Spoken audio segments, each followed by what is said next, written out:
Hi. So in this video, what we are going to do is we are going to cover accounting concepts, but I'm restricting myself only a brief introduction of individual accounting concepts. Now, in detail, we will be covering in detail each concept in our next videos, right? So we're going to learn what are accounting concepts. Like what happens is जब हम accounts में कोई चीज़ें जब भी हम entries करते हैं, ये जो भी हमारा basis of accountancy है, उसके कुछ basic assumptions हैं. तो हम ये भी कह सकते हैं कि accounting concepts जो है वो basic assumptions हैं. मतलब हम assume करके चलते हैं कि ये चीज़ें होनी है. आप कोई भी काम करते हैं या कोई भी चीज़ को आप अप्रोच करते हैं तो आप एक बेसिक assumption लेके चलते हैं कि ये चीज़ें तो अंडरलाइन होंगी ही होंगी, राइट? सो सिमिलरली अकाउंट्स में भी आप कुछ कॉन्सेप्ट्स या कुछ assumptions मान के चलते हैं कि इनके बेसिस पे ही अकाउंट्स की एंट्रीज, अकाउंट की जो जर्नल एंट्रीज हैं, पोस्टिंग हैं, हम सब कुछ चीजें जो है वो इन कॉन्सेप्ट्स के assumptions के बेसिस पे करेंगे. So now business entity concept, just brief 2 lines हम उसको समझ लें, डिटेल में हम आगे वीडियोस में देख लेंगे. बिजनेस एंटिटी कॉन्सेप्ट ये कहता है कि business and owner are two different and separate entities. तो हम जो अकाउंटिंग ट्रांजैक्शंस रिकॉर्ड करते हैं, जो फाइनेंशियल ट्रांजैक्शंस रिकॉर्ड करते हैं अकाउंट बुक्स में, वो हम from point of view from own business के पॉइंट ऑफ व्यू से करते हैं, ना कि ओनर के पॉइंट ऑफ व्यू से, right? Secondly, money measurement concept. What money measurement concept ये कहता है कि transactions are recorded only which can be measured in terms of money. हम वही ट्रांजैक्शंस को रिकॉर्ड कर सकते हैं जो पैसों में, वैल्यू में मेजर किया जा सकता है. जैसे 100 रुपए की चीज है, 500 रुपए की चीज है. अगर कोई भी ट्रांजैक्शन अगर पैसों में या मनी के टर्म्स में मेजर नहीं किया जा सकता या वैल्यू नहीं किया जा सकता तो वो अकाउंट बुक्स में रिकॉर्ड नहीं हो सकता. Thirdly, going concern concept. The going concern concept ये कहता है, ये एक बेसिक असम्पशन है अकाउंट्स के लिए कि द बिजनेस की जो लाइफ है इट इज फॉर एवर. हम ये मान के चलते हैं कोई भी व्यक्ति बिजनेस ऐसे स्टार्ट नहीं करता कि वो आज शुरू करेगा और कल बंद कर देगा या 1 साल बाद बंद कर देगा. आप कोई भी बिजनेस या कोई भी बिजनेसमैन कोई भी बिजनेस को स्टार्ट करने से पहले ये नहीं सोचता कि मैं उसको कितने साल बाद बंद कर दूंगा. सो एक बेसिक असम्पशन है बिजनेस अकाउंट्स के लिए कि गोइंग कंसर्न, द कंसर्न यानी कि the business will go forever, right? Fourth is accounting period concept. Accounting period concept, जैसे हमने पहले पढ़ा कि business is going to go forever. Business की लाइफ तो बहुत सारी है, लंबी है, इनफाइनाइट है, बट हम कैसे अपने ट्रांजैक्शंस को मेजर करें या एक ओवरव्यू या इसका रिव्यू लिया जाए.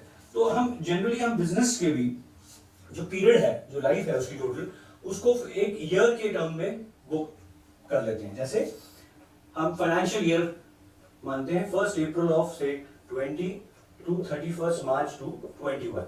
Now this is accounting period concept कि एक पीरियड के लिए हम अकाउंट बुक्स बना रहे हैं.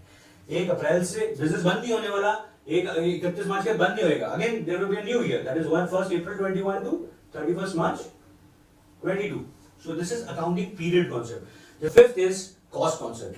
और कॉस्ट कॉन्सेप्ट ये कहता है कि जो ट्रांजैक्शन है, जो भी बिजनेस ट्रांजैक्शन हुआ है, उसका एक्चुअल कॉस्ट ही रिकॉर्ड किया जाएगा इररिस्पेक्टिव उसका मार्केट वैल्यू क्या है. सपोज हमने कोई मशीनरी खरीदी 4 लाख की, और जब हम अकाउंट फाइनलाइजेशन कर रहे हैं यानी कि लास्ट डे पे ऑफ द क्लोजिंग ईयर, तो अगर हम उसमें देख रहे हैं कि हमारा क्या वैल्यू रिकॉर्ड करना है.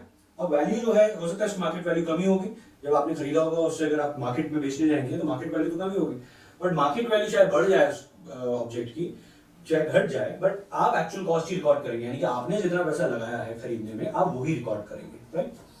Dual aspect concept, it says every transaction has 2 aspect to it. One is the debit and the other is credit. हमेशा 2 aspects होंगे ट्रांजैक्शन में. एक सिंगल हैंडेड ट्रांजैक्शन रिकॉर्ड नहीं होता, वो ट्रांजैक्शन कंप्लीट तभी होता है जब एक डेबिट साइड उसका इफेक्ट होगा और दूसरा क्रेडिट साइड होगा. Revenue recognition concept. Now revenue recognition concept ये कहता है कि सपोज आपने सेल, हमारा ईयर क्लोज होता है 31 मार्च, सपोज 15 मार्च को हमने सेल करी 1000 रुपए की, बट हमें पैसे मिले, ये ईयर खत्म हो गया 31 मार्च को, बट हमें पैसे मिले सपोज 15 अप्रैल को. देखा जाए तो नेक्स्ट ईयर मिले हमें, तो फाइनेंशियल ईयर क्लोज होने के बाद मिले. अगर हम रिकॉर्ड कब करेंगे, रिकॉर्ड हम जब करेंगे the revenue will be recognised as soon as the legal obligation and the legal entitlement to receive the amount arises. यानी कि हमने अगर किसी को सामान बेच दिया है और वो गुड्स उसके पास चले गए हैं, तो हमारे पास लीगल राइट है उस पैसे को रिसीव करने का। तो हमारा actual sale has taken place on 15 March, तो हम इसी दिन मानेंगे, यानी कि इसी दिन मानेंगे हमारा रेवेन्यू रिकॉग्नाइज, यानी ड्यू हो गया पैसा रिसीव होना। विल नॉट वेट टिल 15 अप्रैल कि जब वो पैसा रिसीव होगा तभी हम मानेंगे कि ये रेवेन्यू को रिकॉग्नाइज करेंगे। No, we will recognise the revenue. Revenue means your sales, वो आप तभी रिकॉर्ड कर लोगे जब आपने सेल करी, भले वो कैश हो भले वो क्रेडिट हो। 8 now matching concept. P&L account आपने नाम सुना होगा, प्रॉफिट एंड लॉस अकाउंट, जो हम साल के एंड में बनाते हैं। And what we do is, हम इस साल के जो करंट ईयर के इनकम्स और एक्सपेंसेस को मैच करते हैं, यानी कि हम only those expenses and incomes which are relevant to this year हम लिखते हैं। मैच करने का मतलब ये होता है कि एक टी शेप अकाउंट बनता है, क्रेडिट साइड या राइट साइड वहां पे इनकम्स रिकॉर्ड होती है और एक्सपेंसेस रिकॉर्ड होते हैं left side. If incomes are more and expenses are less, it is a profit, expenses are more, incomes are less, it's a loss. So that is matching up. We are matching all the expenses against the incomes, right?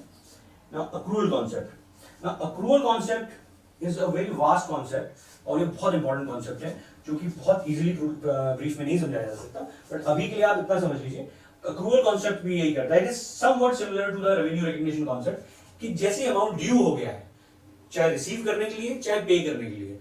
Suppose मुझे first को अपना advance में rent देना है अपनी shop का, तो मेरा रेंट 1 तारीख को ही ड्यू हो गया है, भले मैं उसको 15 दिन बाद दूं या 20 दिन बाद दूं, 25 दिन बाद दूं, जैसे रेवेन्यू रिकग्निशन में हम सेल्स को एग्जांपल में लिया हुआ था। अक्रूवल कॉन्सेप्ट ये कहता है योर लीगल ऑब्लिगेशन व्हेन और लीगल एंटाइटलमेंट अराइज जैसे ही होता है वो ड्यू हो जाता है। अब लीगल एंटाइटलमेंट क्या होता है, लीगल ऑब्लिगेशन क्या होता है, ये हम अगली वीडियो में डिटेल में जब हम अक्रूवल कॉन्सेप्ट को समझेंगे तब हम देखेंगे।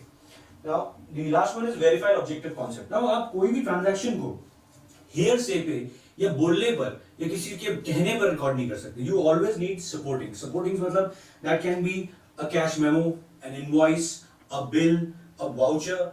कोई भी आप ट्रांजैक्शन करेंगे तो उसका एक लीगल जो ऑब्जेक्ट हो, यानी कि एक प्रॉपर इंफॉर्मेशन होनी चाहिए, डॉक्यूमेंट होना चाहिए जो कि उस ट्रांजैक्शन को सपोर्ट करे। सपोज आपने अपने ड्राइवर को बोला कि जाके आप पेट्रोल भरवा लीजिए गाड़ी में, अब वो गाड़ी में पेट्रोल भरवा के आया, आपने उसको 1000 रुपए दिए, अब वो 1000 रुपए डलवा के आ गया, वो कैसे पता लगेगा? He will bring a cash memo along with him कि सर ये 1000 का कैश मेमो है और ये मैंने बिल पे कर दिया है। So this is supporting the transaction which अगर वो नहीं लेके आता, अगर वो बोलता सर मैंने, अगर हो सकता है वो 800 का डलवा के आता और 200 पॉकेट कर लेता, हमें कैसे पता लगता? But if he has bill, तो there is every chance कि उसको कहीं एम्बेजलमेंट करने में या कहीं लफड़ा करने में या चोरी जारी करने में उसको कोई स्कोप नहीं मिले, right? So this is verified objective concept. हम अगली स्लाइड्स में एक ही कॉन्सेप्ट को डिटेल में उठाएंगे और उसको अच्छे से एग्जांपल्स के साथ समझेंगे, राइट?